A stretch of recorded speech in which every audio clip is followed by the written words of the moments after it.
science presentation in cosmic geometry, which has two aspects. One is the one we become familiar with as children when we look into the night sky and begin to inquire about how far does it go. It turns out that that is a basic paradox that has baffled, absolutely stumped the band. And the Big Bang proves that. A very primitive theory that has been completely disproved, but it will never be abandoned. The Big Bang will live forever, even though it's been disproved. All because this paradox must be answered. It must be addressed in some way, or we just can't hold our heads up as scientists. We just can't face the crowd. We can't face each other. We don't have any way out of it. We have to lie or just make something up to explain this absolutely crushing paradox. Well, today we're going to answer it. And if you've been tuning in to any of my 360 some lectures over the past 2 years, or you've been tuning in for the latest series called Imaginarity, then you do have a very, very good idea of how to address and answer and completely understand the most incredible paradox of all time. But there are at least three. And of course there are many mysteries and unanswered questions in science. But the very top of the list, in my opinion, is the one that children become fascinated with. Every single child who has ever lived has faced the night sky and asked the same question that just throws the cosmologists onto their backs like overturned tortoises, just unable to address the universe. And of course, bearing their shame. It's unbelievable just how intense is this problem of physical infinity. But there are three paradoxes. The top of the list is physical infinity. Where do the stars end, mommy, daddy, scientist, pastor, guru, charlatan, fake liar, anything? Come up with something. Oh, they do. The scientists certainly have. The answer to physical infinity is the Big Bang. Completely disproved, and in my lecture series I've shown you the mathematical and geometric basis of the invalidation of the Big Bang theory. It's not actually a legitimate theory. And so you could say it's been disproved, but actually it never had a wheel to stand on. That's a great line from the poet E.E. Cummings, who spelled his name all in lowercase to give you an idea just how weird E.E. Cummings was. But he says your argument doesn't have a wheel to stand on. No, the universe did not come from a Big Bang.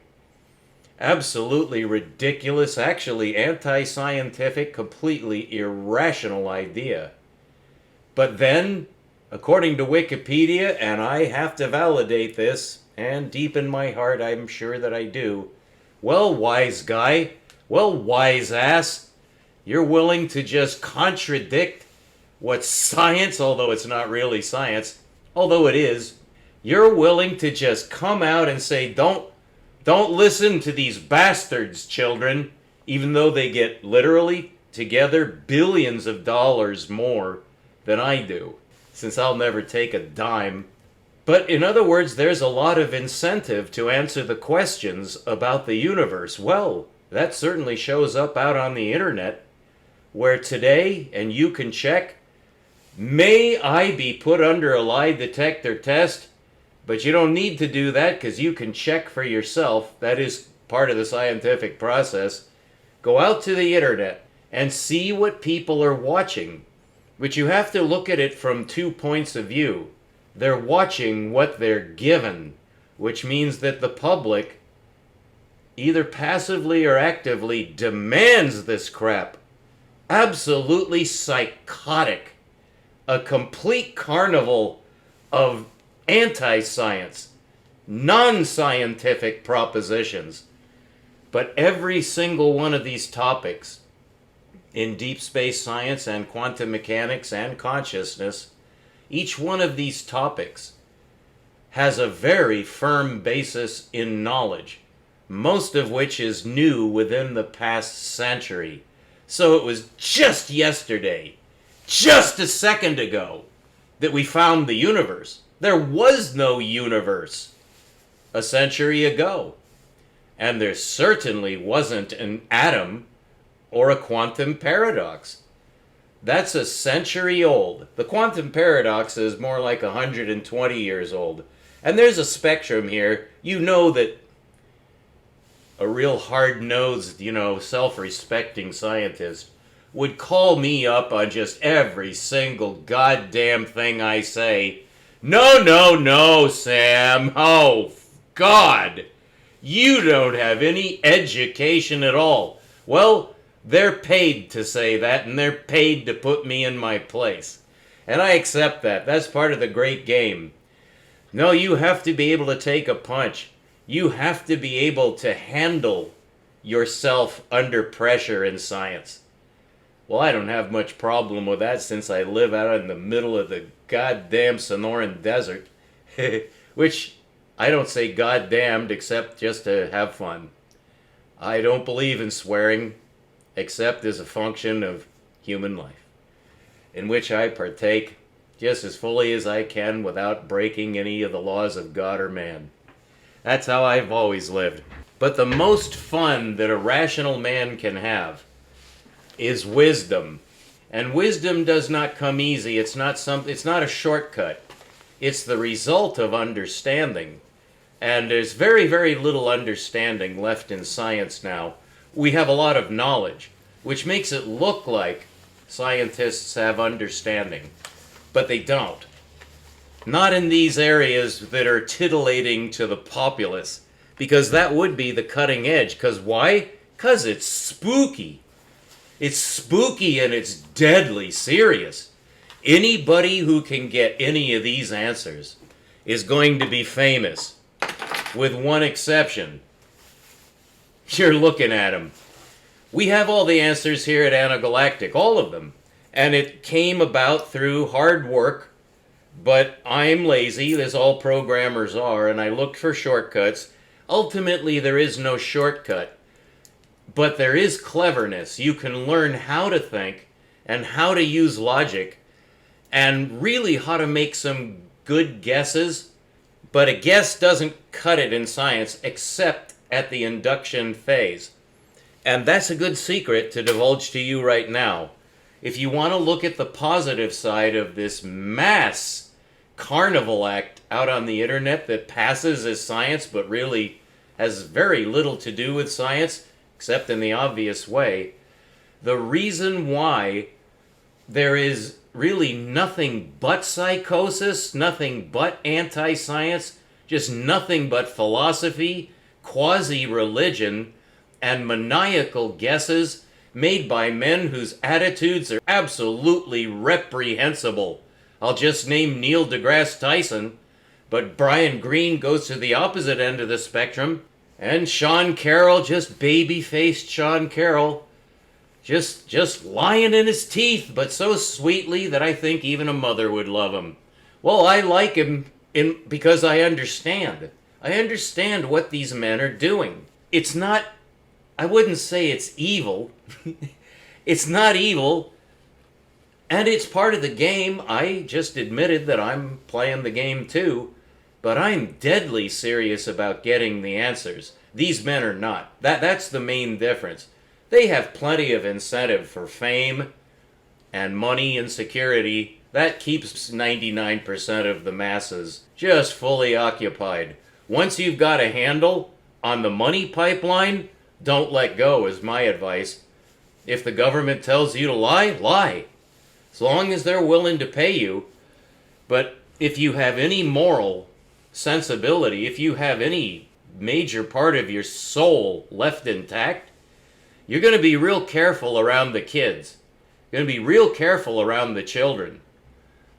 And just to give you an idea of the breadth and depth of the horror of modern science, natural selection is considered to be the law of the universe. If you want to know anything about your origins, one of the top 3 questions that a human being must ask on the human side is, where am I from? Your scientists will lead you straight in the opposite direction of truth. Every single one of them will. Because natural selection explains everything, does it? No, it's been completely disproved, and that also was never a valid theory. Now, there are tens of thousands of highly paid professors and presenters, just people who are in what I call the industry, who would argue with me right to my face and become violent. Because they're trying to protect the children.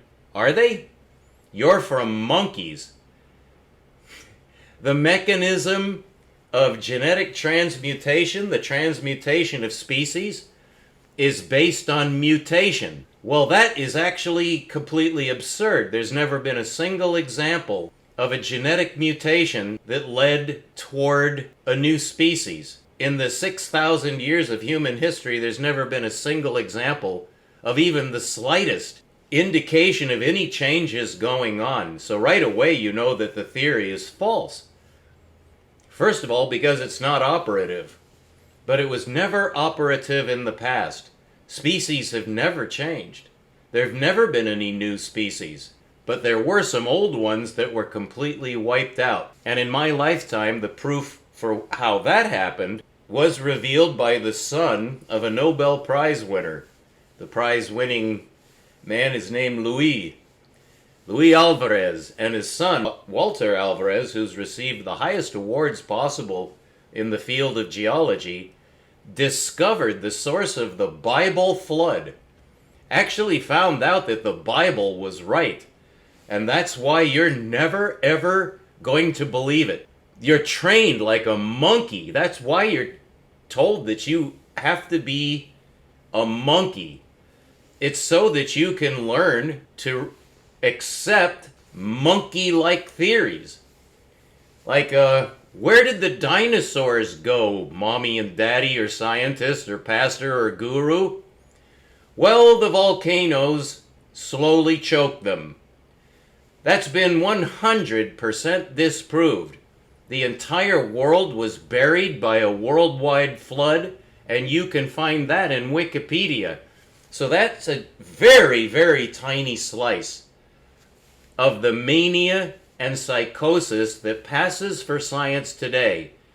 So you should expect, with a biological theory like natural selection evolution, which has no wheel to stand on, is completely untrue, and the geological origins of the oil fields around the world, those are dinosaur carcasses, as well as anything else that was swept together to be encased in sedimentary rock underneath the surface of the earth. Well, that was from the Chicxulub impactor, a comet that struck the earth between 10 and 20,000 years ago. And then something supernatural happened that's not in the Bible.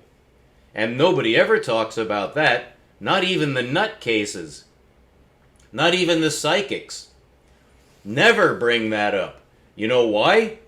They've been trained like monkeys to never ever refer to anything from Genesis in the Bible, because that just revives the goddamned subject of God, and science will no longer have any more of that.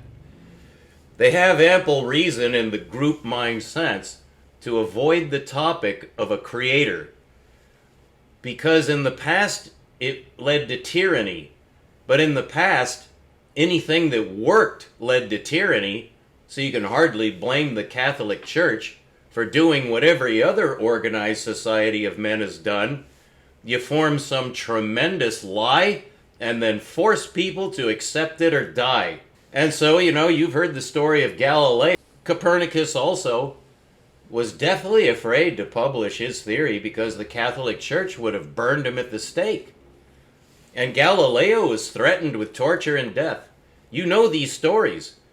Well, now it's rebounded, and now science, as a group mind under the control of some enormous mind, whether you think that's Satan or not is completely up to you. But objectively speaking, there is definitely something called a group mind, and it loses morality. Carl Gustav Jung pointed that out, the great psychologist who kicked Sigmund Freud's ass. That's another thing you don't hear about much. So in cosmological science, we have a theory because it's a way to control people, particularly the scientists. The governments want to get into outer space, and of course they have, by brainwashing the entire population with a group mind phenomenon. So everyone will work together and get the funds to do what the government wants. And in the meantime, you and I, just ordinary humans, we get the crumbs that fall from Satan's table, or the master's table. we get the knowledge. And then it's up to us to put it together, because no one's going to put it together for us. There's too much incentive to avoid that. Understanding is a very, very dangerous commodity. Because understanding, if the population statistically gets enough of it, then statistically that will produce wise men. And wise men will change governments and change the world if there's enough of them, because they'll convince people of the truth. And as Yeshua said so well, the truth shall set you free. That's what I do. So we're now going to explode all the paradoxes one by one with the knowledge that science has gotten over the past 100 years. I would have to go back 2,000 years to include the Archimedean principle, by which I was able to get the antipodal theorem leading to the bootstrap theorem, which, since I know that you're keeping up with these lectures, you just heard about in the last lecture. The secrets that I've cracked and exposed and made known through understanding, through logic, not guessing, not mysticism, not paradoxes. The truth that you and I can deduce, because that is the way the universe is constructed. That any rational question that you and I can ask of the universe will answer. You have to follow the rules, though. And some things are on a timing basis. There was no way to know anything about the universe until after the discovery of the telescope. And there was no way to find out about redshift, to give us the last rung in the cosmic distance ladder all the way out to 10 to 20 billion light years we're now capable of seeing. And so it's only been within the past 150 years that it's even been possible to get the answers to some of the deepest questions that humanity has. This is humanity. Science is not something independent. It's made of humans, and it's for humans. Technology could have saved the Earth. I leave it to you to decide if that's actually going to be the outcome, but I pity you if you think there's any hope at all. There is none. This Earth will die. That should not alarm you, for the same reason that so many innocent people have died already. If there's anything to morality, which includes justice, then this Earth is damned. We're already in hell. Now, I don't believe that. I have studied religion all my life. I'm a man of the book, and I pursue wisdom. But for the past 14 years, since my wife died, I have devoted myself exclusively to science, to catch up on astronomical science, to find out what we have discovered about heaven. And it is heaven. That's where Yeshua went. And if you believe in the prophet, if you're of Islam, then you know where the prophet is. He's up there with Yeshua, whom you believe in. If you're Buddhist, you can see the universe. It's much bigger than where we're at. And every scientist knows, whether he admits it or not or projects it or not, that the universe has been here long before there was even an idea about humanity such as it is now, where something has gone maniacally, drastically, horribly wrong, and it's too late to save the earth. You would expect so, since Yeshua himself left, and he hasn't been back, and he's not coming back. Now, as a student of the Bible, you know I have to play my cards close to my chest, and that's why I'm essentially fibbing right now. Of course he's going to come back. Everything and everybody is going to come back. Nothing perishes in this universe. And that's enough of philosophy and religion. Let's get to what we're here to decide. Gravity. What is it? I'm going to show you what gravity is so that we can get to the heart of the secrets of the universe, one secret of which is gravity. And by the end of this lecture, you'll know everything there is to know about it. This is the link to what I'm going to show you next. It's Quanta Magazine. So you could copy this down. And here is the title of the article: Why Gravity is Not Like the Other Forces. So already Quanta Magazine concedes that gravity is a force. Tim Maudlin, whom I respect very highly, disagrees with that, and he's not alone. Because nobody knows what gravity is. Except I'll tell you what it is so that you and I together can share the truth of what gravity is. But it's going to have to be rigorously logical. I'm not just going to make up something or choose some theory that's my favorite for the day, or some dream that I had. Is gravity a force? Yes, it is. It's one of the two forces of the universe, and there are only two. Now, there's a huge footnote to that. But where I want to begin today is, why are scientists divided about whether gravity is a force? The short answer, which is sufficient, is that all other forces have something in common that gravity does not have in common with any other force. And that makes gravity peculiar, particularly in the context in which I'm introducing it to you, that it is one of only two forces. The huge footnote is there is another class of linear forces. And there's a couple of others. At the subatomic level, there is now a perception of the weak force and the strong force. Those two forces that I just named are considered to be half of the discovered forces. How true is that?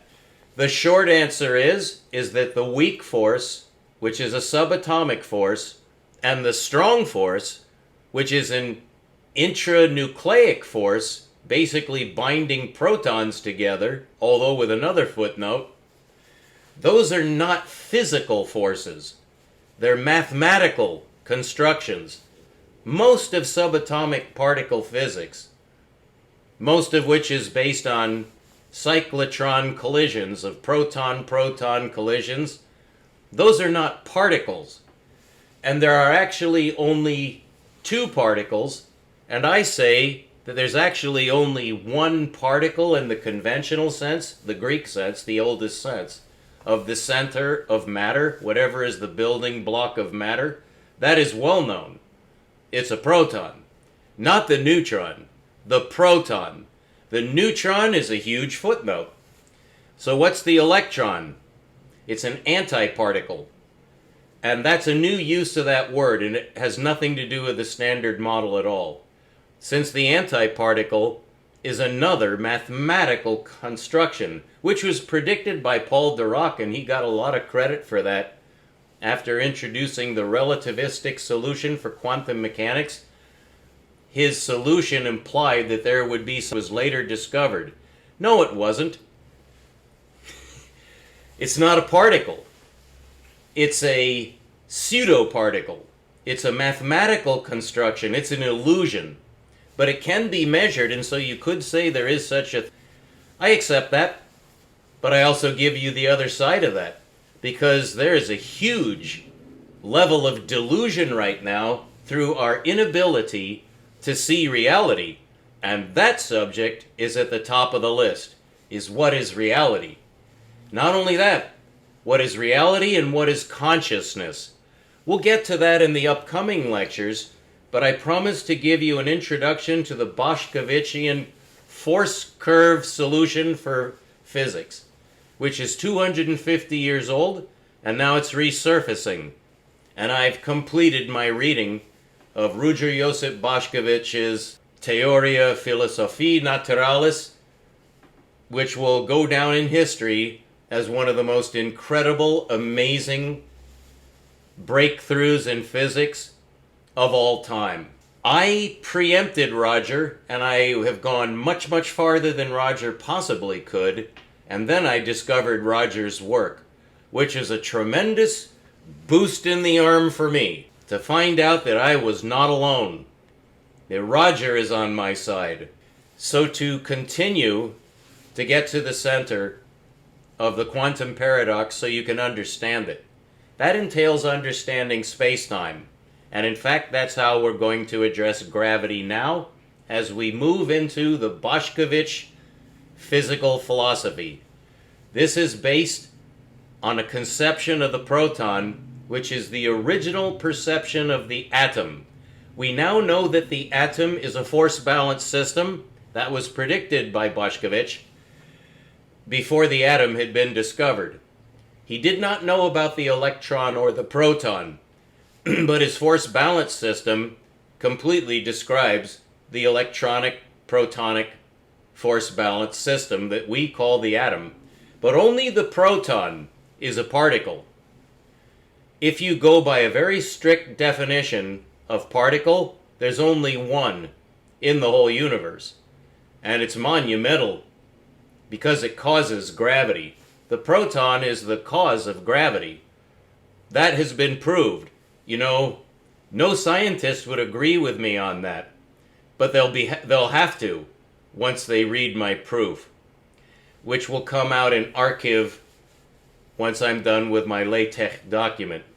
This entailed a complete axiomatic rebasis of mathematics, because most of the misperception, if you're going to identify it at a certain level, there's lots of places where we might have gone wrong to produce the current psychosis, and complete lack of understanding, just guesswork, guesswork, guesswork. It comes from our mathematical system. But I have further identified it down to its true source, geometry. And you need to know the relationship between mathematics and geometry. Geometry is the source of visualization, which is the basis of understanding. We have to be able to reconstruct in our minds what we see in the universe. But geometry by itself would have left us in the dark for a long time. In other words, mathematics does something for us that's extraordinarily important as the bedrock of science, and that's to make linear, spatial measurements. Linear, spatial measurements. That is what mathematics is for. But geometry is the only way now to describe physical reality, because physical reality is not linear. It's 100% spherical, which means by all rational evaluation, we should be using spherical geometry. We never have. We can now, though, because I discovered the mathematical basis of spherical geometry, and that defines the quantum. What I needed from that was some way to get it the propagation of light in space. And so I'm going to divulge one of the most incredible secrets ever revealed to man. Right now, is that the two forces that balance the entire universe are gravity and electromagnetism. The highest unachieved goal in science right now is the unification of electrodynamics and gravity. Given the right geometry, which I've just discovered in 2022, I can define that in basically about step 6 or 7. And now I'm going to show you exactly how that works at 3 different levels. Gravity is what is called a centripetal force, and that is a spherical geometry term that refers to a radial line, any one line of which would be a linear line, but all of which taken together constitute a force in one of 2 directions. The sphere has only 2 directions, out from the center or in towards the center. The force that goes in towards the center is gravity, and gravity is an integral force of protonic centripetal force. Now you already know that, but I'm going to expand on that now, and pardon the pun. There's a lot of geometric puns that come up. One of my favorite was, we're going to get the right angle on this. Oh, I didn't see that one coming. I had to pause on that one. But let's get to the point. Oh, there's lots of them. So gravity is manifested by the proton. That is a fact. But it needs to be proved mathematically and geometrically. I've done that, and I'm not going to go through the proof right now because you're after some excitement, I trust. But in order to get your excitement, so you don't just think about throwing a cream pie in my face, you've got to demand the proof. Well, you can get it. Go look through my previous lectures and you'll get the proofs. But I'm going to go on now for the sake of those who have kept up. Or if you're willing to trust me, which I can tell you straight up, before God, yes, you can trust me. But you're not going to be able to trust anyone else on this because I'm the only person that knows this. Now that may not be true, and I strongly suspect it's not true. But whoever else knows what I know is incapable of communicating it for whatever reason, and there are strong forces that make sure that this kind of information does not become exciting. The source of gravity is the proton. That's one force. That's called centripetal force. And that establishes the center of the universe, which is a mind blower because that means that every single proton is a manifestation of the center of the universe. That's only true spatially. It's an absolute fact that the center of the universe is any proton, but only spatially. At this level, you're going to have to think at 2 levels, because the electron is a particle and must be, but it cannot be under an equally valid way of looking at it. But under spherical geometry, which I'm introducing to you in this way, you'll see crystal clearly that the proton is a particle and the electron is an antiparticle. It's the opposite of everything that a particle is. So what is a particle? You would have to know what a particle is. It's because the proton curves space. And Einstein discovered that. That is, he proved it. He did prove that space curves. But then Einstein, even Albert, is using linear geometry, so he was forced to make some kind of mistake. The amazing thing is that he got so much right. Einstein is my hero, but I'm able to correct him now. Even as my niece, my grandniece said in school, when she learned about Einstein and the whole class learned about Einstein, she said, my Uncle Scott is completing Einstein's work. She's right, I am. So what happened was that Einstein was forced into a mathematical construct called spacetime, where in order to curve space, he had to curve time as well. And that is wrong. But curving space is correct, because the proton curves space, but time does not curve. If you force it to curve, you can still do it, and his equation works. It's a weird equation, but it does work. But the reason why it is so damn difficult is that he was forced to curve time. And that is called space-time curvature. Don't you ever repeat that phrase. It's an oxymoron. It's a self-contradicting phrase. space-time does not curve. If you're actually it does, but only with a footnote. Only the space component curves. And even that is not the whole story.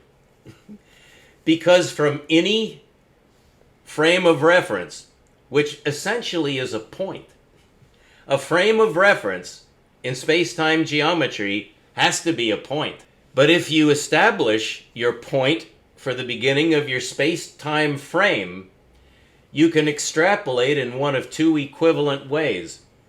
Either with space going out linearly, it's not a spherical distance to a star or galaxy. It's a skin line. But if you say that, which we are forced to say because we do have linear vision, I'm going to teach you the other one, but science has only used linear vision. When you do that, then time is curved. Isn't that interesting? But the right way to look at it is that actually gravity, integral protonic contraction, it's space contraction. And that's why it's actually a force, no matter what Tim Maudlin says. And it's one of only two forces, no matter what the subatomic particle physicists say. The strong force and the weak force are not in this class. They're a different class of relationship between, in this case, subatomic particles, but they're not forces. There are only two forces in the universe, centripetal and centrifugal. So centripetal is space being curved, and so spherical space is the right geometry. And I discovered that in 2022, how to algebraicize it. So we have a number system for spherical space. It does have to be ultimately linearizable, and I've proved that as well. Spherical geometry is brand new. It's never, you've heard of spherical trigonometry. Trig means straight line. That's why it's so difficult. That's why spherical trigonometry, you don't want to ever study that unless you're forced to. I was forced. This is time dependent. It is phase dependent according to the way evolution, but there is such a thing as evolution. That's called science. Science evolves. And humanity is now at the phase. And you and I are the most privileged human beings who have ever lived in this one specific frame of reference, that we now have access to absolute understanding of physics. The centripetal force is manifested by the proton. Centrifugal force going out is manifested by the electron. And those are the only two particles. And the reason that I insist that they're completely different from each other is that they're absolutely transcendentally different from each other to the point of Spukhafte. Einstein said Spukhafte Fernwirkungen, which is spooky action at a distance, which refers to a phenomenon. So we'll be back with the secrets of the universe. The secret of the universe in terms of the force balance that describes reality. Two forces in absolute balance, according to Emmy Noether's Nobel Prize-winning discovery of force symmetry, following up on Ruja-Josip Boscovic. So we have both solutions, and I'm able now to synthesize both of those incredible insights that you will be far beyond the physicists who are absolutely lost. Almost pathetically so. Don't pity them.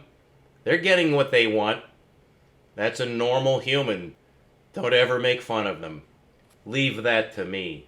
I'll make fun of whoever I want if it gets the truth out. We'll be right back. This is Antigalactic. I'm about to start coughing, so don't pity me. I don't care when or if I die. I know where I'm going. So will you if you're wise. Keep looking up. We'll be right back.